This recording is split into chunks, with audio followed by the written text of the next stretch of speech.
খুঁজেই পাচ্ছি না কেন জানেন? আজকে ওই সিএন টাওয়ারে যেছে দেখতে, কালকে ওনটারিও লিখে গেছে দেখতে, আর আমাকে নিয়ে গেছে না তো কেন জানেন? কারণ আমার নানা বয়স যতই বেশি হোক না কেন, বাংলাদেশে তার যতই চারখানা বউ থাকুক না কেন, আমার এখানে এসেও নানা বিদেশি নারী খুঁজছে। এটা আমি বুঝে ফেলেছি। এই নানা, ওই যে নানা আমার, এই নানা, নানা তুই এখনো দেখি একটা সুন্দরী মেয়ের পাশে বসে আছিস, তার সাথে কি করছিলি রে? নেবে তোর কি হয়েছে? এটা কোনো কথা হলো? তো তখন থেকে আমি ঘুরে ঘুরে মরছি, আর তুই কিনা ওইখানে সুন্দরী মানুষের ফ্লার্ট করে নতুন একটা নারী খুঁজছিস নাকি? বিহার আমার 4টা বউ আছে, তোর কি হচ্ছে বেটা? আরে না না, আমি তোর নাতি, একখান মাত্র নাতি।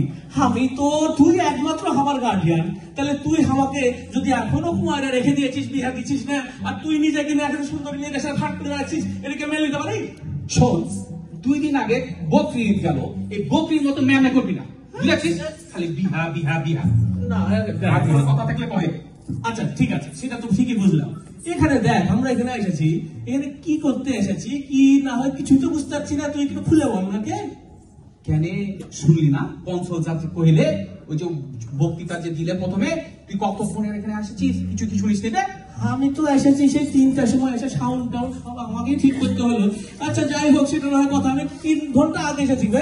তো সাউন্ড করেছিস তো কানটা কি বন্ধ করে রেখেছিলি? না, কেন কি হয়েছে? শোন বলি তোকে আমি, এই যে 2 দিন আগে কুরবানি ঈদ গেল, এই যে বৈশাখী গেল, এই যে নববর্ষের উদযাপনের জন্য যেখানে এসেছি আমরা। ও নববর্ষ উদযাপন করছে? ঈদ পুনর্মিলনী তো সবাই লাল সবুজ সুন্দর সাদা দারুণ দারুণ সব কাগজ চুপে এখানে এসেছে। 2 ঘন্টা 3 ঘন্টাতে ঘুরে বেড়াচ্ছিস, লাল সবুজ খালি দেখলি? হ্যাঁ, আর কি দেখবো? তোর মতো চোখ না আমার যে খালি। যাই হোক, আর কি বলবো, মানে সব শোন, এটা হচ্ছে কনসুলেট জেনারেল অফ বাংলাদেশ বে। আচ্ছা, এইটা হচ্ছে একটা সরকারি একটা অংশ বে। বলিস কি? হ্যাঁ, তো দেখ এর মধ্যে আমরা বাংলাদেশিরা কতজন এসেছি, কত মিলন হয়েছে, কত মেলা হয়েছে, মজা হয়েছে। আচ্ছা, তাহলে তো আর দেরি না করে চল তাদেরকে একটা গান শোনাই। আমার তো মনে হয় এরা সবাই আমাদের ওই গম্ভীরা গাড়ি দেখতে এসেছে, তাই না? সেটাই তো বলছি, কেন এসেছে এখানে? হ্যাঁ, গম্ভীরা গান। ঠিক আছে না, তাহলে আমি ধরছি। হ্যাঁ, ধরে হে নানা উত্তরবঙ্গের গান গাহি, অনেক দিনের ইচ্ছা, দেশি বিদেশি অতিথি সবাইকে শুভেচ্ছা।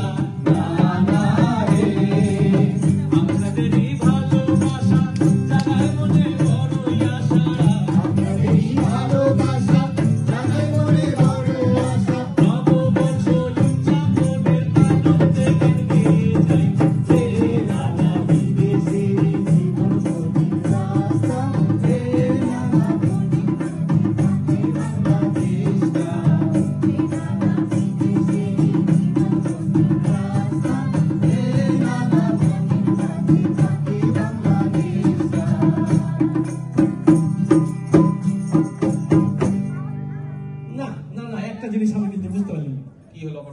বলছিলাম যে তুই যে একটা কনসালটেন্ট বললি, কনসালটেন্ট মানে কি ছিল? কনসালটেন্ট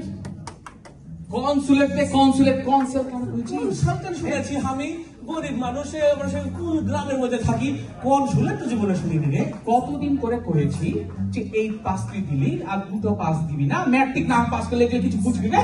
কি আর করবো না, তুই তো আমাকে এখন বিহাও দিছিস না, যে আমি একটু এসব পড়াশোনা করার যে একটা যে থাকে না, যে কি করে রে, একটা উৎসাহ, এটা যে আমি পাবো। আবার বিহা পড়ালেখার কথা বলে গেলে বিহা।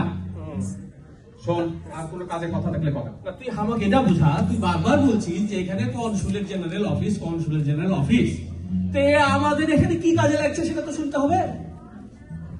এটা বুঝতেই হবে। শোন, এই যে কানাডায় আসলি, কিভাবে আসলি কবে? পাসপোর্ট করেছিলি? না আমি তো বাসে করে না বাসে তো আসিনি আমি আমি তো বাসে না এতদিন আগে এসেছি যে ভুলে গেছি কিভাবে এসেছি। এই যে একটা কথা কহিলি, এই জন্য কহেছিল যে চোখ খান একটু খোলা রাখবে। এই যে কনসুলেট জেনারেল বাংলাদেশ হয়েছে, এটা একটা সরকারি একটা বাংলাদেশ হাই কমিশনের একটা অফিস বে। ও হ্যাঁ, আমি তো হাই কমিশন নাম অনেক শুনেছি কিন্তু এবার ঠিক হয়েছে। হ্যাঁ, এটা কি কি কাজ হচ্ছে শোন শোন, কানাডা এই যে এত বড় একটা দেশ, আমাদের এখানে বাংলাদেশি কত আছে জানিস বে? তো এই যে ধর 3-4 লাখ তো হইবে। বলিস কি? হ্যাঁ, তুই জানিস না বে? না তো। এই যে লোকগুলো আছে, তো এদের তো পাসপোর্ট লাগে নাকি? হ্যাঁ। হ্যাঁ, পাসপোর্ট তারা দেশ থেকে এসেছে, কিন্তু দেশকে যাবে কি পাসপোর্ট রিনিউ করতে হবে? এইখানে যে হয়েছে। ও তার মানে যারা একবারে চলে এসেছে তাদের যা যা বাংলাদেশি সাপোর্ট লাগে হ্যাঁ। সেগুলো সব তারা এখান থেকে পাচ্ছে। এই তো তোর ব্রেন খুলে গেছে বে। হ্যাঁ, খুলে কানাডায় গেছে। এই জন্য চাইছি তোকে। এইবার না আমাকে একটা বিহা দিবে। আবার তোরে বিহা বিহা বিহা কাজের কথা কহে। কাজের কথাই তো কইলো। তো এই নানা যা বোঝা যাচ্ছে যে এখানে এই যে ন্যাশনাল আইডি বলে একটা বিষয় আছে বোঝা, এটা কি? শোন, তুই তো আমাকে বলেছিলি ওই যে কি ঘটক না পাখি ভাইয়ের কাছে যেতে, এইসব বাদ দে। শোন, এখানে কি কি জরুরি কাজ আছে সেগুলো শুনবে। আচ্ছা। এখানে পাসপোর্ট করা হয়েছে, এমআরপি শুনেছিস? মেশিন রিডেবল বে।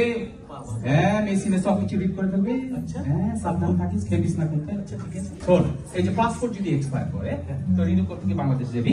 না। টিকিট কাটতে কত টাকা লাগবে জানিস? 2-4 টাকা তো লাগবে। এই তো, এই জন্য করেছি তো কোনো রকম মানে ভুল ত্রুটি আর হলো না। এই তো রিনিউটা তো এখান থেকে করবি রে। এই যে ন্যাশনাল আইডি কথা বললি, এই তো একটা দারুণ কথা বলছিস। আচ্ছা। এখন তো দেশে যাইতে হবে না, এইখান থেকে